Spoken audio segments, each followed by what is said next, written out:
Yo, it's your boy Joe, and I came to tell you to watch my video. Well, we are back with a new video. And, of course, it is about DC Rebirth #1. It's a great one-shot. You get $3. It's $3 and you get 80 pages, so it's a pretty good deal. It's rated T for teen. And I mean that's it. That's it. That's all I can say about it. I can't say anything else. You can't say any spoilers. You don't want to spoil.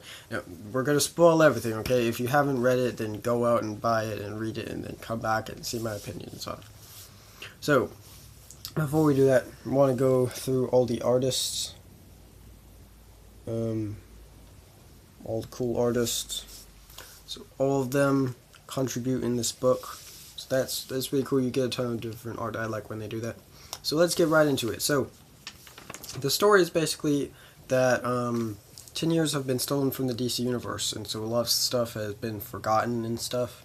And one of those things is Wally West, who wasn't in the New 52 besides from being African American, but that's a different character.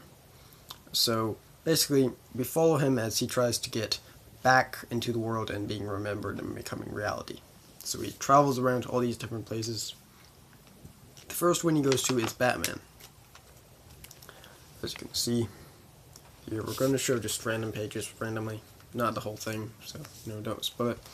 So basically, in Justice League, Batman found out some more information about Joker, and he found out that he is actually 3 different people or versions of the Joker or Joker. So there can be 3 different Jokers at once, basically, which is cool, but couldn't they already do that? I don't know. So one is the Joker from Joker Endgame or Batman Endgame. Then there's another one from The Killing Joke, that Joker. And then the last Joker seems more like a classic, maybe 80s Joker or something. So that's cool. So he goes to Bruce, goes to old Brucey boy, and he doesn't remember him. So he leaves, but he tells him to remember the note that Barry gave him at the end of Flashpoint, if you read Flashpoint. So we'll call back to that, because Flashpoint was what made the New 52 and everything. And it's going to be a big part of what happens.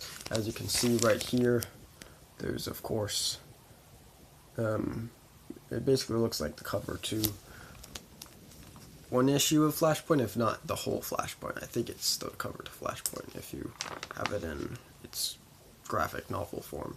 So then he goes next to an older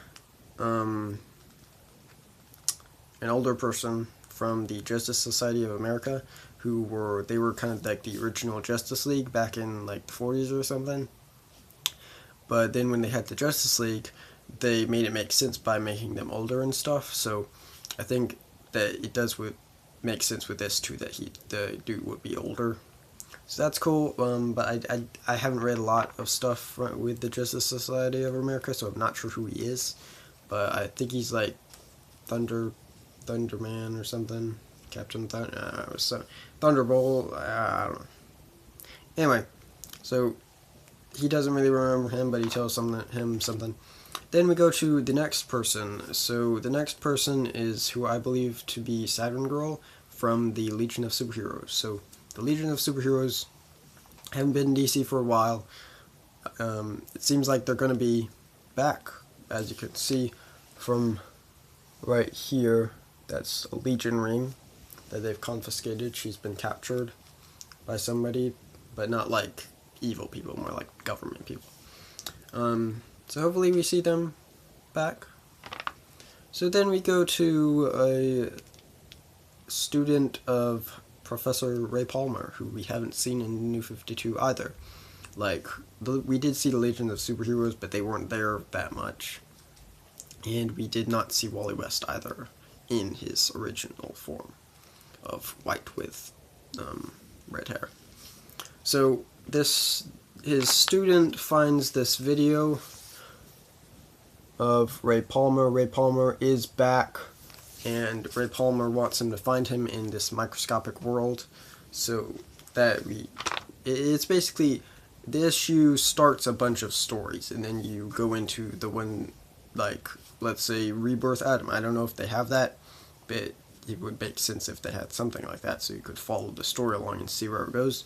So it's really cool to see all this different stuff. We didn't go to Blue Beetle. We have 2 Blue Beetles. The original, I believe, Ted Cord, and Jamie Reyes, or Jamie Rise, something like that. The newer one. And they're a team, but not really. Jamie doesn't really want to be a team with Ted, but Ted's already built them like a movable base.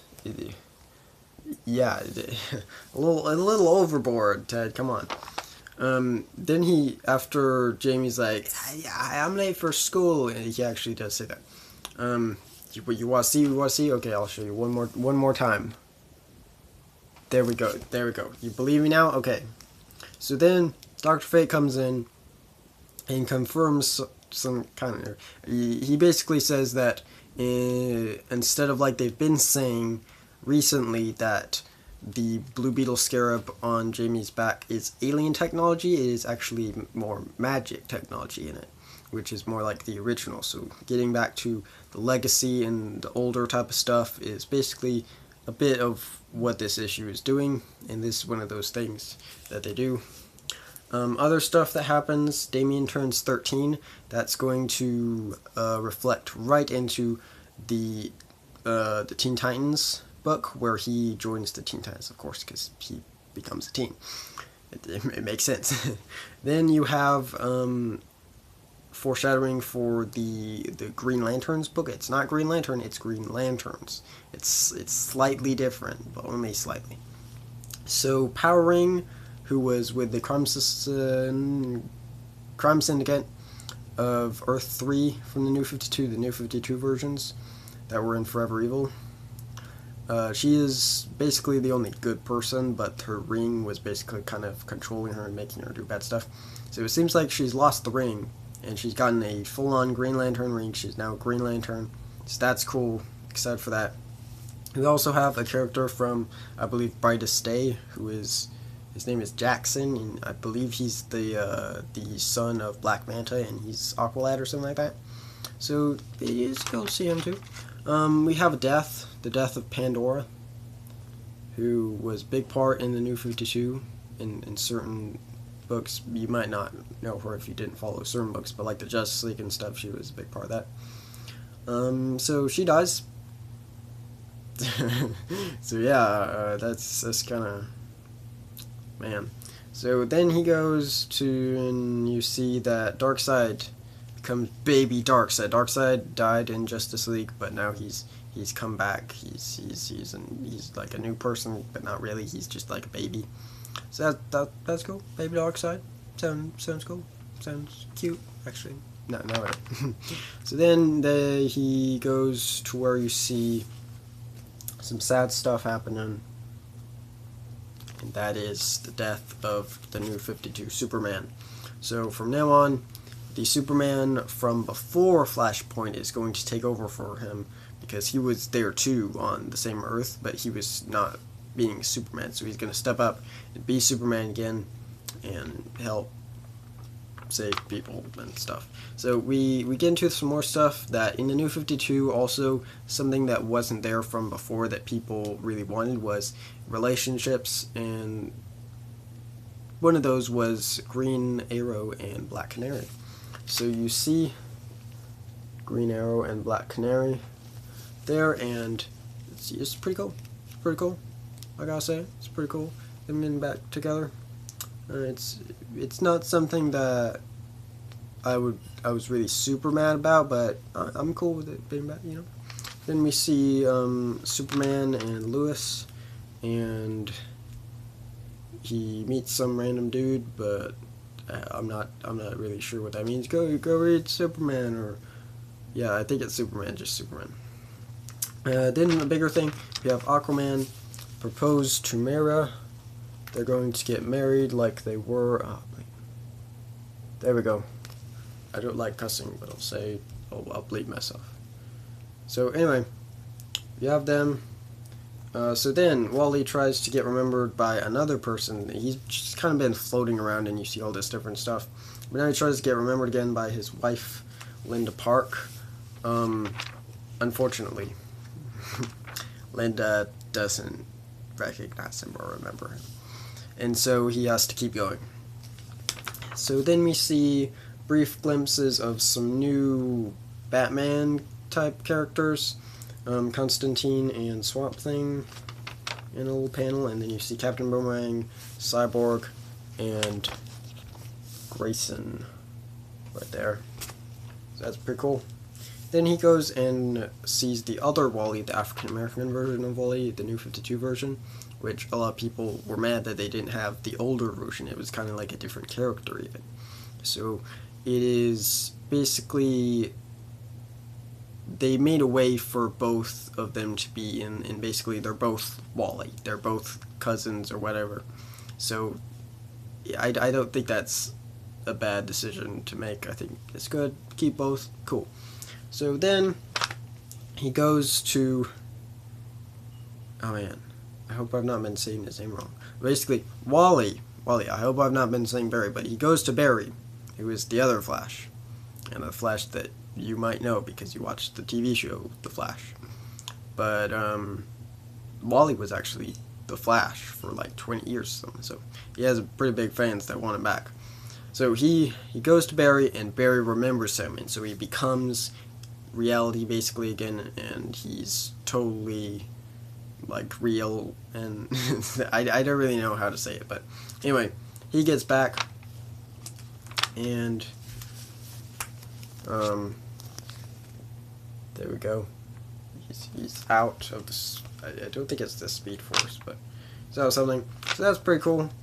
And so he's gonna try to fix everything, and then we get a last clue with Batman. He goes in and finds something that is from the comic book Watchmen, which wasn't a part of the DC universe before, but now it is. And with a epilogue at the end, you see some other stuff, as well as right here it kind of literally confirms that Watchmen is part of the DCU, kind of, or at least one person from the Watchmen, which is Dr. Manhattan, and it is thought that he is the one who has caused all this stuff of basically 10 years to be gone, and so all this stuff didn't happen. So they're basically going to add a bunch of stuff that people wanted in the universe and try to fix some things, you know. So it's going to be really cool. I'm really happy that they're doing this for the fans that like characters like Wally or other ones that they think maybe didn't get great versions in the New 52. Now they can bring back the version that they like. It might not be written well anyway, and they might hate it, but at least they tried. So a few more stuff. There's a lot of covers in the back, so let's go over them. So we have Titans. So we're gonna have two different Teen Titans books. We have Titans, which is just Titans, not Teen Titans. And Titans is going to consist of, I believe, Wally, Nightwing, I think, and some other people. So yeah, I think they're bringing back Donna Troy, Wonder Girl, who she was brought back, but people didn't like how she was in Wonder Woman when she was brought back in the New 52, because she was basically a different character. So maybe they're bringing back the cool one, so that's cool. Have a bit more stuff. Flash, the Teen Titans with Damian, Batman, Green Lanterns, as I said, Green Arrow with Green Arrow and Canary, Black Canary, that is. And then Aquaman and Wonder Woman. Oh, and Suicide Squad, Action Comics, and Superman. So then at the back, there's one other thing that I really want to talk about, and that is Batman Beyond. Terry McGinnis is going to be Batman Beyond again, which is really cool because in Future's End, they basically retconned him, or they had him, but then they killed him off or something, and they didn't have him as Batman Beyond, so I was really sad about that. So he's going to come back. Hopefully some other people come back, some other things come back, so it's all going to be cool. Hope you like my review, and and I'll see you next time.